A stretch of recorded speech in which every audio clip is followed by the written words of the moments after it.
जय हिंद साथियों। मैं अंशु आप सभी का स्वागत एवं अभिनंदन करता हूं अपने यूट्यूब चैनल में, जिसमें कि आज जो है हम वैदिक काल से क्वेश्चन को सॉल्व करेंगे। इसके पिछली वीडियो में हमने जो है बहुत सारे क्वेश्चन को देखा है। ठीक है, आज ये हमारी तीसरी क्लास है। अगर वीडियो आप लोगों को पसंद आया करे तो ये वीडियो को लाइक एंड सब्सक्राइब जरूर कर सकते हैं। ठीक है, तो आज का हमारा पहला क्वेश्चन आप लोगों के सामने है। कह रहा है कि ऋग्वैदिक आर्यों का मुख्य व्यवसाय क्या था। ठीक है, कह रहे ऋग्वैदिक आर्यों का मुख्य व्यवसाय क्या था। ये क्वेश्चन आप लोगों को चैलेंज के साथ कह रहे हैं कि ये क्वेश्चन कई वनडे एग्जाम में पूछा जा चुका है। कह रहे कि ऋग्वैदिक आर्यों का मुख्य व्यवसाय क्या था। कृषि था, पशुपालन था, शिक्षा था, व्यवसाय था। कह रहे कि ऋग्वैदिक आर्यों का मुख्य व्यवसाय क्या था। कृषि था, पशुपालन था, शिक्षा था, व्यवसाय था। इस क्वेश्चन का सही एवं सटीक आंसर ऑप्शन नंबर बी पशुपालन हो जाएगा। क्या हो जाएगा? पशुपालन हो जाएगा। इसका ऑप्शन नंबर बी सही हो जाएगा। अगला क्वेश्चन देख लेते हैं आप लोगों के सामने। क्वेश्चन नंबर दूसरा क्या कह रहा है? भारतीय संगीत का आदि ग्रंथ किसे कहा जाता है। तो भारतीय संगीत का आदि ग्रंथ किसे कहा जाता है? ऋग्वेद को, उपनिषद को, यजुर्वेद को, सामवेद को। कह रहा है कि भारतीय संगीत का आदि ग्रंथ किसे कहा जाता है? ऋग्वेद को कहा जाता है, उपनिषद को कहा जाता है, यजुर्वेद को कहा जाता है, सामवेद को कहा जाता है। तो इसका सही एवं सटीक आंसर ऑप्शन नंबर कौन सा हो जाएगा? आप लोग बताइएगा। हम आपके क्वेश्चन का जवाब देख रहे हैं। ठीक है, तो मुझे आशा है आप लोगों ने ऑप्शन नंबर डी सही किया होगा। तो अगर आप लोगों ने ऑप्शन नंबर डी सही किया है तो इसका ऑप्शन नंबर आपको बता दूं, इसका डी ही सही हो जाएगा। तो भारतीय संगीत का आदि ग्रंथ किसे कहा जाता है? तो सामवेदा को कहा जाता है। ठीक है, अगला क्वेश्चन देख लेते हैं आप लोगों के सामने। क्वेश्चन नंबर तीसरा है, कह रहा है कि प्रथम विधि निर्माता कौन है। क्या कह रहा है कि प्रथम विधि निर्माता कौन है? मनु है, चाणक्य है, चंद्रगुप्त है, सेलुकस है। क्या कह रहा है कि प्रथम विधि निर्माता कौन है? मनु है, चाणक्य है, चंद्रगुप्त है, सेलुकस है। तो आपको बता दूं कि प्रथम विधि निर्माता इसका ऑप्शन नंबर ए मनु हो जाएगा। कौन सा? इसका ऑप्शन नंबर ए मनु हो जाएगा। आई होप आप लोगों ने इसी ऑप्शन को चुना होगा। अगर यदि आप लोगों ने ऑप्शन नंबर ए चुना है तो आप सही हैं। अब अगला क्वेश्चन देख लेते हैं। क्वेश्चन नंबर चौथा क्या कह रहा है? कह रहा है कि कृष्ण भक्ति का प्रथम प्रधान है। कृष्ण भक्ति का प्रथम और प्रधान ग्रंथ है। महाभारत है, श्रीमद् भागवत गीता है, या फिर गीत गोविंद है। ठीक है, अगला देख लेते हैं। इनमें से कोई नहीं। ठीक है, ये आरआरबी 2005 में क्वेश्चन पूछा जा चुका है। ठीक है, तो कह रहा है कि कृष्ण भक्ति का प्रथम और प्रधान ग्रंथ कौन सा है? महाभारत है, श्रीमद् भागवत गीता है, गीत गोविंद है। तो इसका ऑप्शन नंबर ए यानी कि महाभारत सही हो जाएगा। कौन सा? इसका महाभारत ऑप्शन नंबर ए सही हो जाएगा। ठीक है, आप लोगों को आपको बता दूं कि ये क्लास रोज डेली 4 बजे आप लोगों के सामने आती है। ठीक है, अगला देख लेते हैं।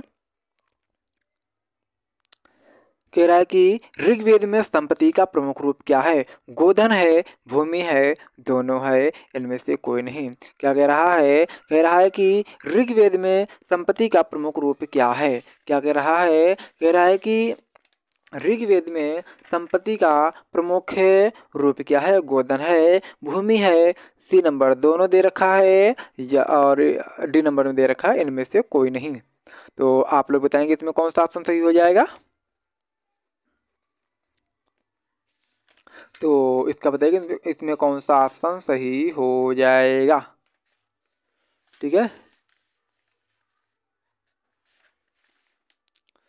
तो इसका जो है ऑप्शन नंबर ए यानी कि गोधन सही हो जाएगा। कौन सा? इसका ऑप्शन नंबर ए यानी कि गोधन सही हो जाएगा।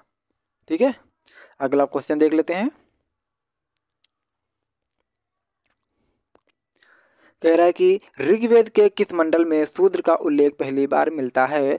7वें, 8वें मंडल में, 9वें मंडल में, या फिर 10वें मंडल में। क्या कह रहा है? कि ऋग्वेद के किस मंडल में शूद्र का उल्लेख पहली बार मिलता है? तो आपको बताना है कि इसमें कौन सा ऑप्शन सही हो जाएगा। आपको बता दूं कि जो ऋग्वेद का 10वां मंडल है, इसमें शूद्र का उल्लेख पहली बार मिलता है। कब मिलता है? तो पहली बार ऋग्वेद का जो है उल्लेख किस मिलता है, शूद्र का उल्लेख किस में मिलता है? तो 10वें मंडल में मिलता है। ठीक है, इसका ऑप्शन नंबर डी सही हो जाएगा।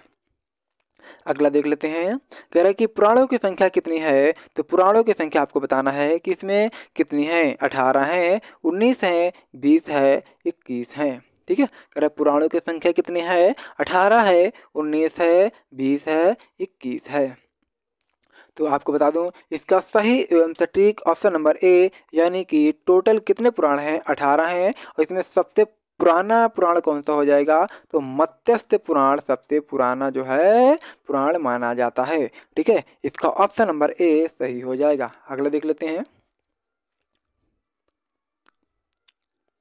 क्वेश्चन नंबर 8वां है। कह रहे कि वैदिक धर्म का प्रमुख लक्षण इनमें से किसकी उपासना थी? प्रकृति की, पशुपति की, देवी माता, त्रिमूर्ति की। ठीक है, तो आपको बताना है। कह रहा है कि वैदिक धर्म का मुख्य लक्षण इनमें से किसकी उपासना था? ठीक है, सॉरी, हाँ था। ठीक है, तो 20वें का इसमें जो 8वें का कौन सा ऑप्शन सही हो जाएगा? तो 8वें का जो है इसमें प्रकृति का जो है वैदिक धर्म में का प्रमुख लक्षण इनमें से किसकी उपासना थी? तो प्रकृति का हो जाएगा। इसका ऑप्शन नंबर ए सही हो जाएगा। अगला देख लेते हैं। कह रहा कि किस देवता के लिए ऋग्वेद में पुरंदर शब्द का प्रयोग किया गया है? तो ये तो आपको मालूम ही होगा, अग्नि को, वरुण को, इंद्र को, या फिर अगला देख लेते कौन सा ऑप्शन है? सोम को। ठीक है, तो ये आपको बताना है कि किस वेद को जो है, किस देवता के लिए जो है ऋग्वेद में पुरंदर शब्द का प्रयोग किया गया है। ठीक है, तो आपको बता दें जो है इसमें इंद्र को कहा गया है। ठीक है, किसको कहा गया है? इंद्र को कहा गया है। इसका ऑप्शन नंबर ए सही हो जाएगा। ठीक है, अगला देख लेते हैं। क्वेश्चन नंबर 10वां है, और हाँ इस क्लास का जो है अंतिम क्वेश्चन। ठीक है, कह रहा कि सुलु, ठीक है, क्या करें कि सुलु सूत्र किस विषय से संबंधित पुस्तक है? ज्यामिति से, गणित से, ज्योतिष से, खगोल से। ठीक है, कह रहा कि सुलु सूत्र किस विषय से संबंधित है? तो यह जो है गणित से संबंधित है। किससे संबंधित है? गणित से संबंधित है। इसका option number B, sorry C दे रखा है, इसमें बी मानेंगे। ठीक है, ठीक है, तो इसका जो है गणित माना जाता है। सीधा इसका संबंध किससे है? तो गणित से है। किससे है? तो गणित से जो है इसका संबंध हो जाएगा। ठीक है, तो और हाँ, आपको एक क्वेश्चन होमवर्क रूम में दे रहे हैं। मुझे आपको आप लोग मुझे बताएंगे कि जो है, ठीक है, आपको एक होमवर्क क्वेश्चन दे रहे हैं, मुझे आप लोग कमेंट बॉक्स के माध्यम से बताएंगे। ठीक है, तो आपको बताना ये है कि जो है भारत के, ध्यान से क्वेश्चन सुनेंगे, भारत के किस स्थल की खुदाई से लौह धातु, कौन सी? लौह धातु, ठीक है, कौन सी?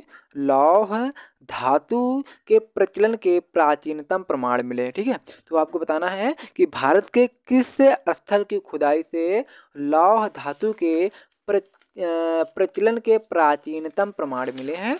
आपको इस क्वेश्चन का जवाब मुझे कमेंट बॉक्स के माध्यम से देंगे, और इसका हम जो है कमेंट डिस्क्रिप्शन में हम इसका जो है आंसर आप लोगों के सामने दे दूंगा। ठीक है, तो मुझे जो है बताएंगे कि लौह धातु के प्रचलन जो है कि प्राचीनतम साक्ष्य प्रमाण कहाँ मिले। ठीक है, चलो हम ऑप्शन भी बता दे रहे हैं। ठीक है, पहला ऑप्शन है तक्षशिला,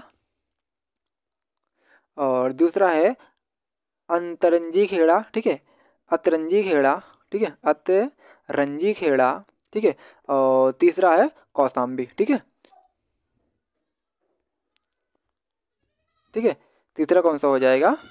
कौशाम्बी हो जाएगा। ठीक है, तीसरा कौन सा हो जाएगा?